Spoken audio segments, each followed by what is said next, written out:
अग्निवीर योजना का पूरे देश में इस समय एक विरोध हो रहा है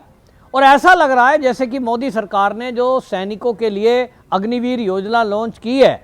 वो बहुत खराब है, जिसका विरोध देश का युवा कर रहा है।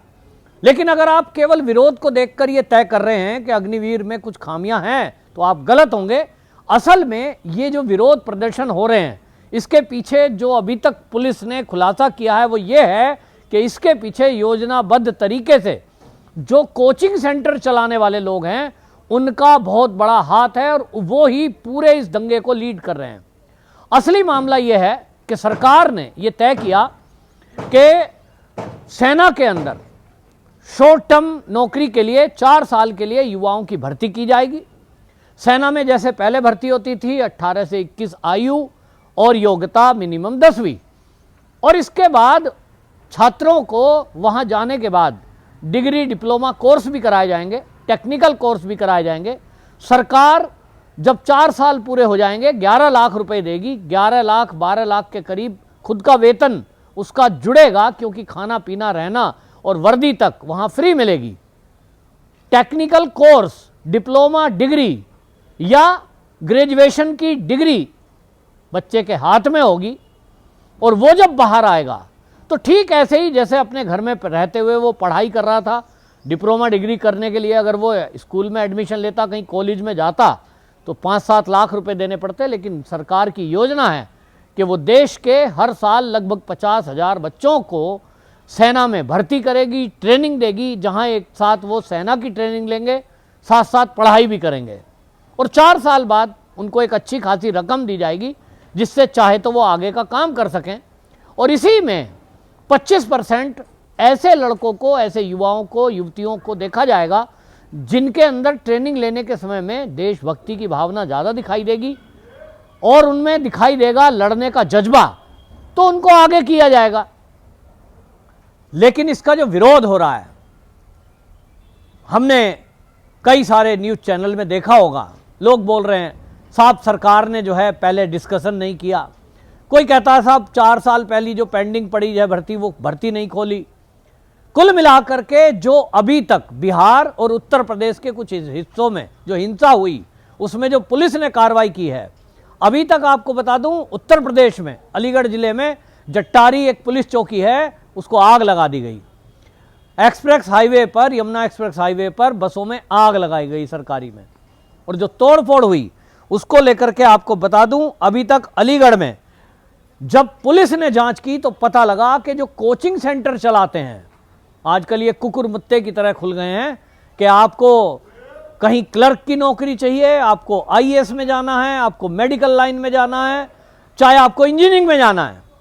कोचिंग सेंटर में जाइए, वो ही आपको अंदर ले जा सकते। जब ये कोचिंग सेंटर नहीं थे तब क्या इस देश में लोग नौकरियों में चयन नहीं होते थे? निश्चित रूप से होते थे। लेकिन एक व्यापार खुला है और व्यापार है तो आप करिए, बच्चों की तैयारी करवाइए। लेकिन अब सबसे बड़ा दर्द ये सामने आया है कि ये जो कोचिंग सेंटर चलाने वाले लोग हैं जो हर साल सेना में भर्ती कराने की तैयारी के नाम पर बच्चों से लाखों की फीस ले लेते थे, अब इनको लग रहा है कि अब इनकी तो जरूरत पड़ेगी नहीं, क्योंकि 4 साल के शॉर्ट टर्म में बच्चा जाना होगा और उसी में से 25% वो कौन बच्चे होंगे जो अपनी नौकरी को कंटिन्यू सेना में कर पाएंगे, वो तो सेना डिसाइड करेगी। क्योंकि 4 साल बाद सेना अपने तरीके से फिजिकल और उनकी रिटन परीक्षा लेने वाली है, तो उस परीक्षा का इन संचालकों में कोई रोल नहीं होगा। और इसीलिए ये जो कोचिंग सेंटर के संचालक हैं इन्होंने बाकायदा व्हाट्सएप ग्रुप पर, क्योंकि इनके पास छात्र जुड़े हुए हैं, इन्होंने व्हाट्सएप ग्रुप पे पहले से जोड़े हुए हैं, इन्होंने झूठ फैलाया कि ये जो भर्ती है ये तुम्हारे हित में नहीं है और इसलिए सड़कों पे उतरो। एक जो संचालक है उसने तो इतना तक लिखा है व्हाट्सएप में कि आप कुछ करोगे नहीं तो सरकार, इसीलिए आप जानती है कि आप तो कुछ कर नहीं रहा देश का युवा, इसलिए जो मर्जी आ रही है डिसीजन ले रहा है। तो छात्रों को लगा कि भाई अगर सड़कों पे नहीं उतरे तो वैकेंसी भी नहीं निकलेगी, सड़कों पे नहीं उतरे तो ये योजना वापस नहीं होगी। और कई इसमें अब ऐसे लोग, राजनीतिक दल के लोग भी कूदे हैं जिन्होंने इन छात्रों में यह मैसेज दिया कि कृषि बिल वापसी हो सकते हैं, सीए पे रोक लग सकती है, तो ये योजना भी वापस हो जाएगी अगर युवा सड़कों पे उतरकर तगड़ी हिंसा करें। पुलिस ने जांच की तो पुलिस की जांच में चौंकाने वाले खुलासे हुए और इसलिए पुलिस ने अब अपना ध्यान केंद्रित किया इन संचालकों पर जो ये कोचिंग सेंटर चलाते हैं। उत्तर प्रदेश का जो जट्टारी की हिंसा हुई जिसमें पुलिस चौकी जला दी गई, वहां जब जांच की पुलिस ने तो पाया 9 कोचिंग सेंटर चलाने वाले जो संचालक हैं उनके खिलाफ एफआईआर हुई है, 55 नामदर्ज रिपोर्ट हुई है, 500 अज्ञात लोगों को के खिलाफ एफआईआर की गई है, 36 गिरफ्तारी हुई है। ये उत्तर प्रदेश में जब गिरफ्तारी हुई तो पता चला, उनके व्हाट्सएप ग्रुप देखे गए तो पता चला कि जो ये संचालक हैं कोचिंग सेंटर चलाने वाले, ये लोग मैसेज दे रहे हैं लगातार कि ये योजना गलत है, इसका विरोध करो, सड़कों पे उतरो, सड़कों पे नहीं उतरोगे तो सरकार पे दबाव नहीं बनेगा। और असली खेल ये है कि जब ये बच्चे 4 साल के लिए चुने जाएंगे तो कोई भी 4 साल के लिए चुने जाने में वहां जरूरत नहीं है, क्योंकि सरकार ने भर्ती की प्रक्रिया में ट्रांसपेरेंसी करी है और ये तय किया है कि ये जो भर्ती होगी वो मेरिट बेस पे होगी। मेरिट बेस का मतलब ये हो गया कि आपके जो अंक हैं वो मार्कशीट उसके हिसाब से आपका चयन होगा और फिजिकल होगा। रिटन टेस्ट उसकी जरूरत भी नहीं पड़ेगी। तो इनको लग रहा है जब रिटन टेस्ट नहीं होगा तो इन कोचिंग लेने कौन जाएगा, और इसलिए 4 साल के लिए कोई पैसा भी खर्च नहीं करेगा। इनके दिमाग में आया कि तुम्हारा कोचिंग का धंधा बंद हो जाएगा, इसलिए युवाओं को सड़कों पे उतार के सरकार के विरुद्ध एक विद्रोह छेड़ दो। अब ये देशद्रोह है और देशद्रोह की धाराओं में इनके खिलाफ कार्रवाई होनी चाहिए। अब सरकार देखते हैं क्या करेगी, नहीं तो ये दंगे आए दिन होते रहेंगे। आपको याद होगा अभी कुछ ही दिन हुए हैं ये बिहार में जो दंगा हो रहा है, वहां एक सर जी ध्यान में आए थे, खान सर,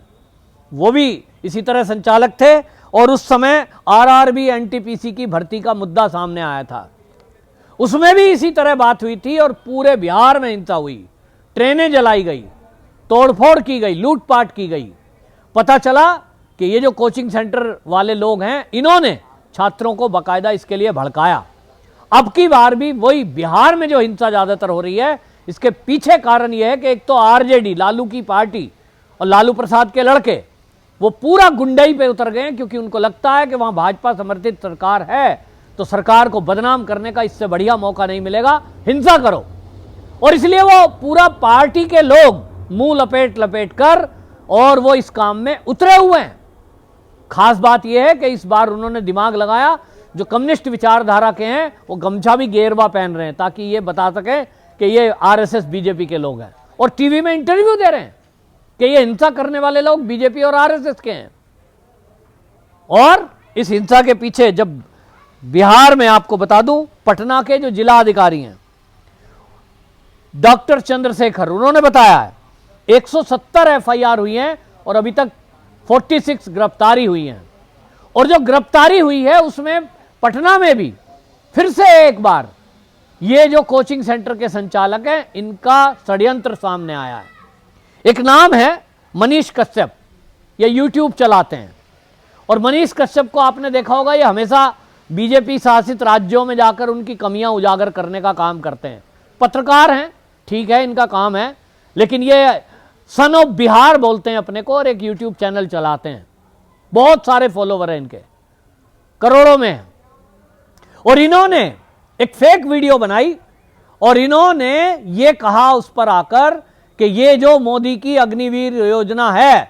अग्निपथ योजना है, इस योजना में मोदी सरकार ये करने जा रही है कि ये जो एग्जाम होगा अब इस भर्ती का,